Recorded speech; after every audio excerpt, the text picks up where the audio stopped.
guys, Jason here with ToyBot. All hail ToyBot! Coming at you today dressed as a Cylon from Firefly.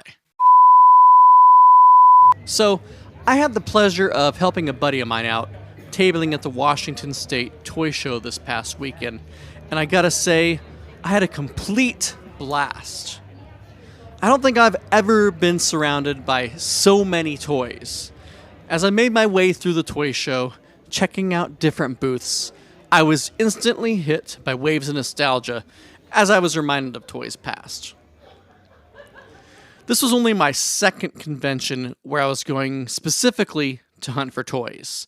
And this time around, I was on the hunt for some very specific things. Mainly some specific figures for my vintage Ninja Turtles collection, anything unique to add to my Motu collection, and I really wanted to get my hands on some Battle Beast figures. Let the hunt begin.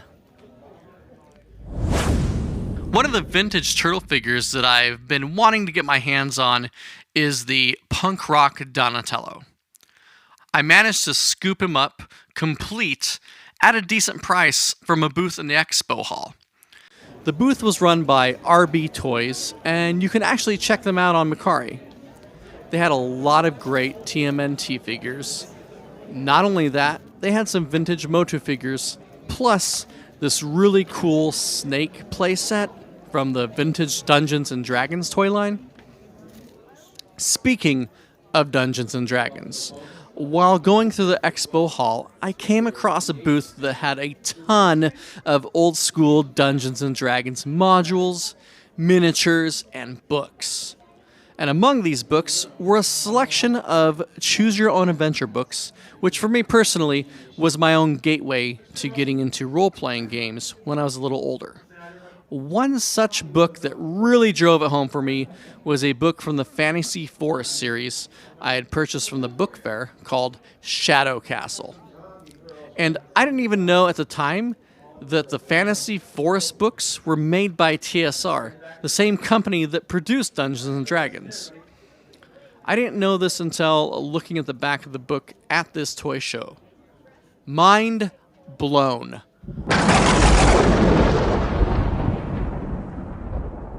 Another vintage Ninja Turtle figure I scooped up was this sewer surfing Michelangelo. He's missing a sticker and surfboard, but I only paid $5 for him, so I'll call it a win. I forget the name of the booth I picked him up at, but the guy running it was pretty cool. The last vintage TMNT figure I picked up was Krang.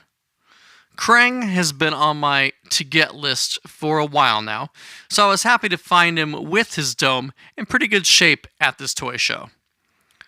I just have to hunt down his weapons now. Really love this figure. I never had him as a kid, but always wanted to get him. So, the next figure was definitely more of an impulse buy, but it was another figure I really wanted as a little kid. That would be this Riddler figure from the DC Comics Superheroes line by Toy Biz. I remember seeing him at one of the toy stores and wanting to get him and the Penguin figure. I didn't have the money at the time, so I saved up little by little, and when I finally had the money to get him, I went back to the store only to find that both figures had sold already. Looks like the original price on him was $3.99, but I got him for $20, which I feel is a pretty fair price for the figure on card. I don't have any of those original DC superheroes any longer, but rest assured, the Riddler will have a place in my Superpowers collection. What's this? Vintage toy robots? Too cool. If I didn't have specific figures I was on the hunt for, I'd totally pick up one of these bad boys. Now, onto a really great pickup from a really cool guy running the booth next to my buddy at the toy show. He goes by 80s Toys on Instagram and had an extensive collection of G.I. Joe figures for sale, along with custom Joe figures and figures from art toy creators. Among those figures were a couple Thrashor figures from 8-Bit Zombie. My buddy ended up picking up the original Thrashor, while I opted to snag this sweet, glow-in-the-dark version of Thrashor. This is going to display nicely alongside my Skeletor Thrasher. Along with Thrasher, I scored another awesome piece for my Motu collection.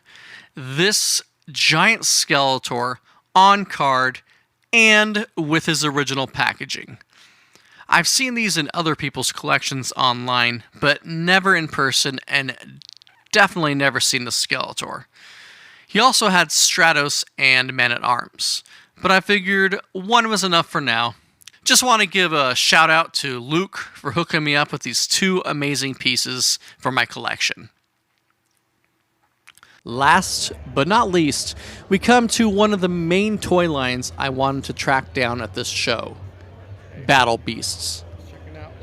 I found out from vendors as I went around the toy show that Battle Beasts are actually pretty hard to come by at these things. So, the first couple of Battle Beasts I scored at the toy show came courtesy of Retro Pop Collectibles, which I actually stumbled across while going through their vintage Ninja Turtle selection. They also look to have an extensive inventory of retro video games as well. Plus, these cool, what look to be 3D printed stands for vintage G.I. Joes. I'll be keeping an eye on their Facebook for leads on getting more Battle Beasts in the future. While on the hunt for Battle Beasts, I came across a lot of vendors selling Funko Pops. Hey, how's it going? Funko Pops here, Funko Pops there, even used Funko Pops. And look, more Funko Pops. The next Battle Beast was this squirrel that I came across by himself at a random booth downstairs in the pavilion. Oh yeah, I came across this booth that had vintage Secret Wars Daredevil and Wolverine action figures on card. I haven't seen these figures since I was in elementary school, back before I even read comics and really knew who these characters were. He also had a vintage Superpowers Batman on card, which was pretty cool to see. While scouring each booth in the pavilion, I got a lead from one of the vendors about another vendor over in the expo hall that had a decent amount of Battle Beasts in his inventory. So, I made my way across the lot to the expo hall, where the hunt for Battle Beasts continued.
Oh man, Pogs! I haven't seen Pogs for a long time. Okay, time to keep hunting.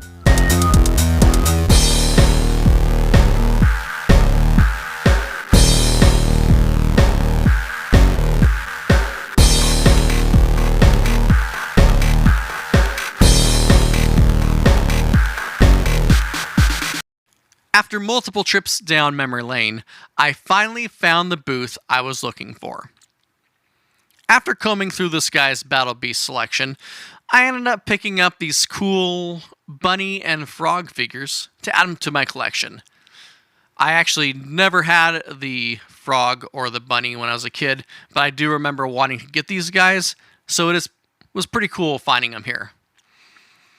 No weapons, but the figures are in pretty good condition. Overall, the Washington State Toy Show was a great experience, and I look forward to attending next year.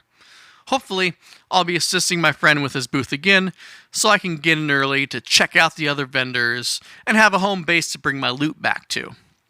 If you want to check out my buddy's Instagram, you can find him at Von Klingel.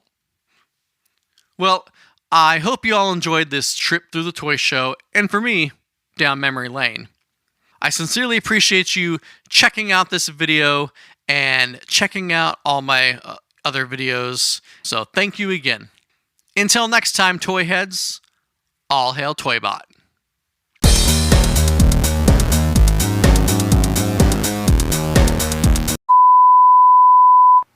So I forgot to mention one thing. So while at the toy show, I had spotted this pretty cool little figure over at 80s Toys booth, and I've been thinking about it all day. Finally, at the end of the day, as it's coming to a close, I decided, hey, that figure's still there. I'm going to go ahead and pick it up. So I went over there and saw that, yes, they indeed still have this figure. What it is this Mighty Maniacs figure from Rocom Toys. Really cool interchangeable pieces. This guy, I didn't get the extra heads, but I just really dug the color scheme. Plus, I feel like he can hang out with my Battle Beast, so it's all good. Definitely, if you like that sort of thing, check out the Mighty Maniacs toys. You just Google it. You'll see all different types of stuff.